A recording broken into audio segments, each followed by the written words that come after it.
Welcome to Maine Public News Connect, original news stories from Maine Public Radio, airing weekly in Spanish, French, Portuguese, Somali, and English.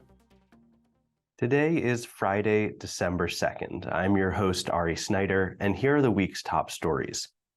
The Afghan community of Maine has elected a growing number of women to leadership roles, a stark contrast to the attack on women's rights led by the Taliban in Afghanistan.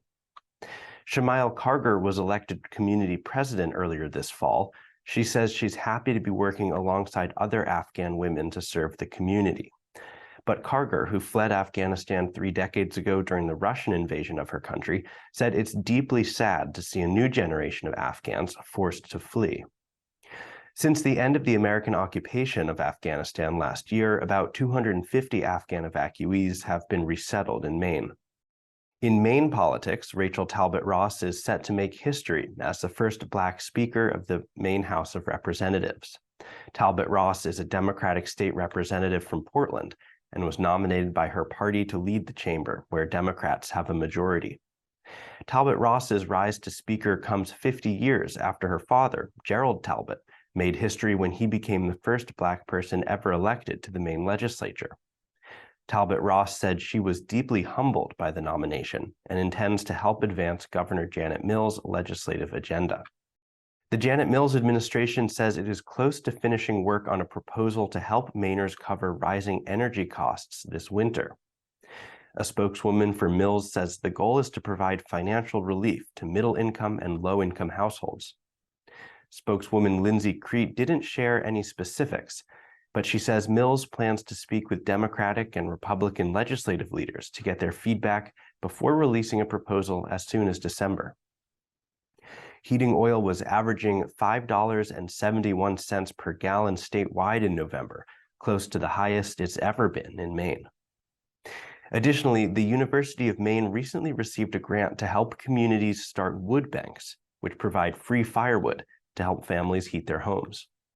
And a few days after the Thanksgiving holiday, the Azerbaijan community of Maine brought together a diverse group of immigrants to celebrate food, music, and shared culture in North Yarmouth. Tarlan Amadov, who organized the event featuring a well-known jazz musician from Azerbaijan, said he wanted to help new immigrants feel more at home in Maine. Amadov says about 120 people attended 2 performances he organized, including people from Afghanistan, Ukraine, Azerbaijan, and Albania.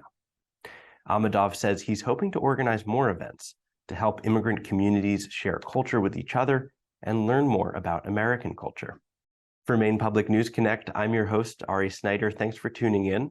You can watch for free on Facebook, YouTube, or mainepublic.org, and on community access television across the state.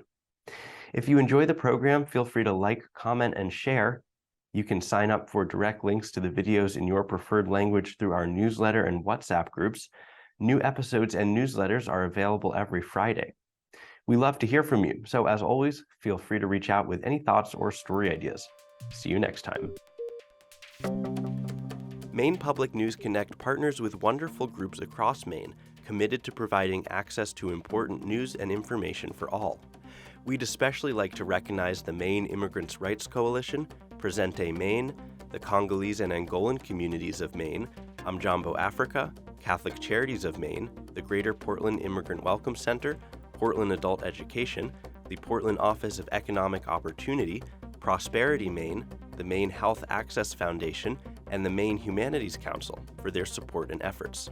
Maine Public News Connect has been made possible by individual supporters, businesses, and foundations from across Maine, and especially by Seaport Credit Union, Hannaford Supermarkets, IDEX, Koo and Patricia Ewan, Maine Housing, and the Samuel L. Cohen Foundation. Thank you for your significant support. Maine Public News Connect is made possible by Koo and Patricia Ewan, committed to bridging cultural differences in our communities. Juntos. Ensemble. Warajir. Junto.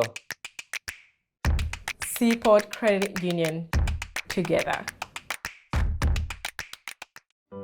At Maine Housing, home is comfort. Home is key.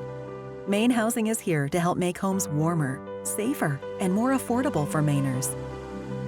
Visit mainehousing.org for a full list of services. Hannaford Supermarkets, celebrating the diversity of its employees, customers, and communities, and committed to fostering a welcoming environment. Together, they're greater than groceries. Learn more at hannaford.com. If you would like to support this project, please contact Corey Morrissey at 207-232-0241.